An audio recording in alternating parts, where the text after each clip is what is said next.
Welcome back to our channel. నేను మీ కావ్య. రూపాయి పతనం అవుతూ పోతుంది. సో, ఇది ఆర్థిక సంక్షోభానికి దారితీసే పరిస్థితి ఉందా? యుద్ధం ఇంపాక్ట్ రూపాయి పైన పడే పరిస్థితి. సో, ఈ ఇష్యూ పైన మాట్లాడదాం. ప్రెజెంట్ మనతోటి ఈ స్టూడియోలో రాంబాబు గారు ఉన్నారు. సార్ నమస్తే. నమస్కారం. సో, యుద్ధం ప్రారంభమైనప్పటి నుంచి కూడా మనం ఒకసారి రూపీ వాల్యూ చూస్తుంటే దిగజారుతూ వచ్చే పరిస్థితి. ఏంటి? కేవలం యుద్ధం ఇంపాక్ట్ మాత్రమే అనుకోవచ్చా? యుద్ధానికంటే ముందే 92 రూపీస్ లోయెస్ట్ వాల్యూలోకి వెళ్ళాం.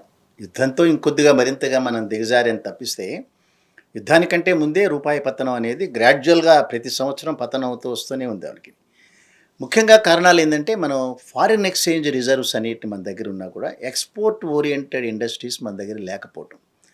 సో ఎప్పుడైతే మనం ఇంపోర్ట్కి దానికి ప్రాధాన్యత ఇస్తున్నప్పుడు ఇవన్నీ కూడా డాలర్లో మనం పేమెంట్ చేయాలి. ఎప్పుడో 1980లో జరిగినటువంటి ఒప్పందం ప్రకారం ప్రపంచవ్యాప్తంగా ఎక్కడ ఏ చెల్లింపులు జరిగినా కూడా డాలర్లలోనే చేయాలనేటటువంటిది దేశాల మధ్యలో ఉండేటటువంటి ఒప్పందం. ఇవాళ కనుక మనం చూస్తే ఫస్ట్ టాప్ 10 కరెన్సీస్ కనుక మనం చూస్తే డాలర్ నెంబర్ 1 కాదు. నెంబర్ 1 కరెన్సీ వచ్చి కువైట్ దీనార్. అంటే ఒక కువైట్ దీనార్ కనుక కొనాలంటే $4 పే చేసే తప్ప కువైట్ దీనార్ రాదు. మరి దీనార్లు ఎందుకు మనం పేమెంట్ చేయటం లేదు? ఎందుకు చేయాలి? అసలు డాలర్లు ఎందుకు పేమెంట్ చేయాలి? 4 దీనార్లు సౌదీ అరేబియా దగ్గర నుంచి ఆ మిడిల్ ఈస్ట్లో ఉండేటటువంటి 4 దీనార్లు ఫస్ట్ 4 ప్లేసెస్ ఆక్యుపై చేస్తాయి.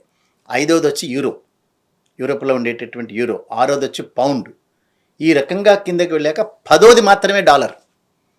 సో 10వ కరెన్సీగా ఉండేటటువంటి డాలర్కి ఇంత వాల్యూ ఉండి సో డాలర్ విలువ పెరుగుతోంది. మన నిర్మలా సీతారామన్ గారి లాంగ్వేజ్లో చెప్పాలి అని అంటే రూపీ వాల్యూ తగ్గలేదు, డాలర్ వాల్యూ పెరిగిందండి. అదేమిటో ఇప్పటిదాకా నాకు అర్థం కాలేదు ఆ స్టేట్మెంట్కి ఉన్న ఇది. ఏవైనప్పటికీ కూడా ఒక డాలర్ మనం కొనాలంటే ఇవాళ $93 పేమెంట్ చేయాలని. ఒకసారి ఎవరైనా కనుక పిల్లల్ని మనం అమెరికాలో చదివిస్తుంటాం, లేదా ఆస్ట్రేలియాలో చదివిస్తుంటాం, న్యూజిలాండ్లో చదివిస్తుంటారు. ఇవన్నీ కూడా డాలర్లోనే పేమెంట్ చేయాలి. సో డాలర్లో పేమెంట్ చేసినప్పుడు $93 పెట్టి కన్వర్టెడ్ కరెన్సీ మనం పంపించినప్పుడు ఆ పేరెంట్స్కి తెలుస్తుంది దాని వాల్యూ ఉన్నది. ఇవాళ $1 1960లో ₹1కి $2కి $1 కింద ఉండేటటువంటిది ఇవాళ $93 దాకా పెరిగింది. ఏదైనా ఒక వస్తువు కొనాలి, మనం విదేశీ టూర్లకు వెళ్తాం, అక్కడ కూడా డాలర్లలో పేమెంట్ చేయాల్సి వస్తుంటుంది. అక్కడ కొన్ని దేశాల్లో ఆ కరెన్సీలు కన్వర్ట్ చేస్తాం, వేరే సంగతి. సో డాలర్లో మనం కన్వర్ట్ చేసి ఒక నీళ్ళ గ్లాసు మనం తాగినా కూడా దాని విలువ అనేటటువంటి అమాంతం పెరుగుతుంది. మనం ఇక్కడ బయట ఎక్కడో $20 పెట్టి కొనాలంటేనే ఎందుకు కొనాలనుకుంటాం మనం, అక్కడికి వచ్చినోడికి అందుకని డాలర్ వాల్యూ పెరగటం, రూపీ వాల్యూ తగ్గటం ప్రధానంగా ఎక్స్పోర్ట్ ఓరియంటెడ్ ఇండస్ట్రీస్ మన దగ్గర లేకపోవటం.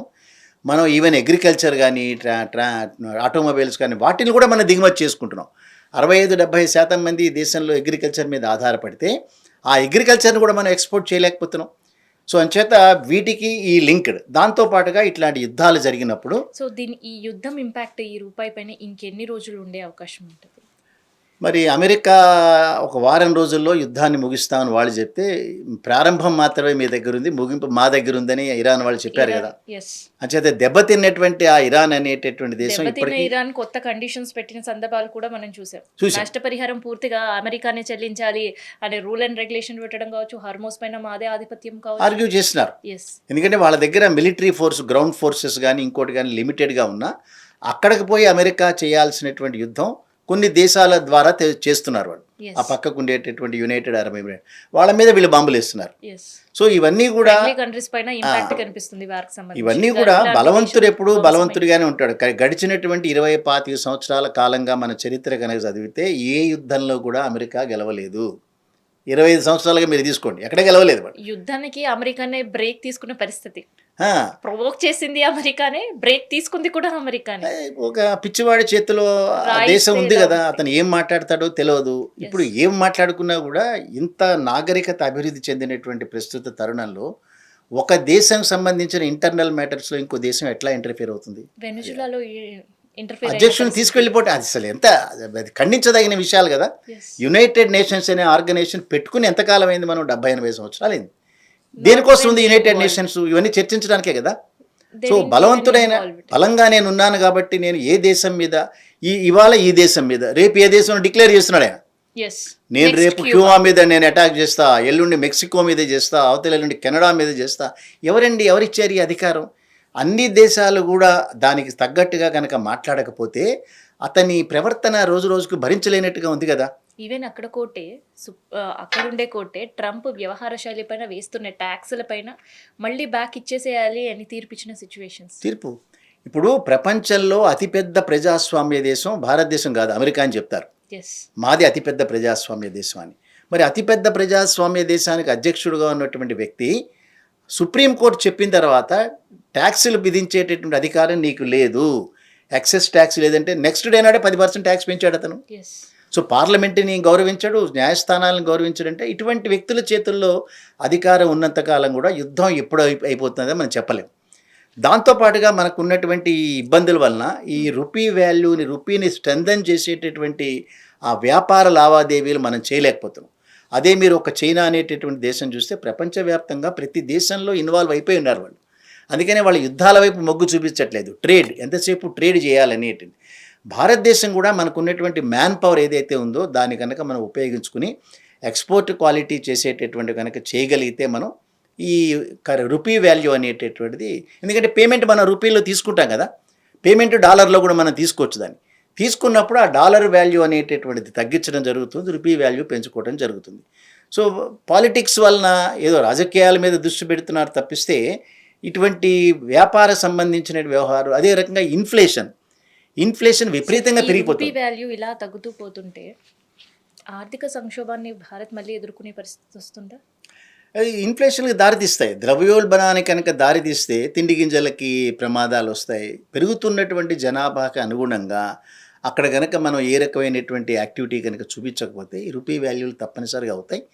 ఈ ఆర్థిక సంక్షోభం నుంచి తగ్గించుకోవాలంటే ఖర్చులు మనం తగ్గించుకోవాలి. ఈ అప్పులు విపరీతంగా పెరుగుతున్నాయి కదా.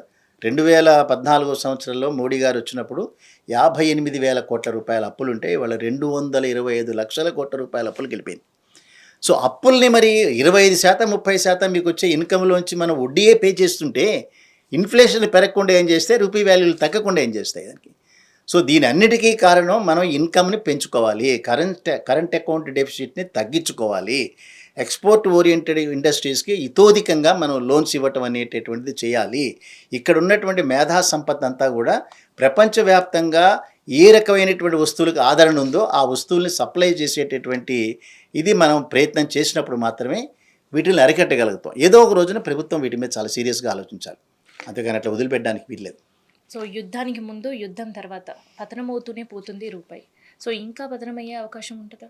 అంటే అది యుద్ధం ఎప్పుడు దాన్ని ఎండ్ చేస్తారనేటటువంటి దాని మీద ఆధారపడింది. చాలా దేశాలు ఇంక్లూడింగ్ మన దేశం కూడా అమెరికా దేశానికి వ్యతిరేకంగా మాట్లాడడానికి సంకోచిస్తున్నాం మనం. సో అట్లా కుదరదు. అట్లా మీరు చేస్తున్నటువంటి తప్పు, ఒక దేశం మీద ఇంకో దేశం బలవంతుడైనంత మాత్రాన దాడి చేయడానికి లేదు, వాటి మీద యునైటెడ్ నేషన్స్లో మాత్రమే చర్చలు ఉండాలి అనేటటువంటిది అందరూ కలిసికట్టుగా కనుక మాట్లాడుకుంటే శాంతి రూపంలోనే ఏదైనా మనం చేయగలుగుతాం. దాన్ని ఏదైనా వైలెన్స్ రూపంలో మనం చేయలేం కదా.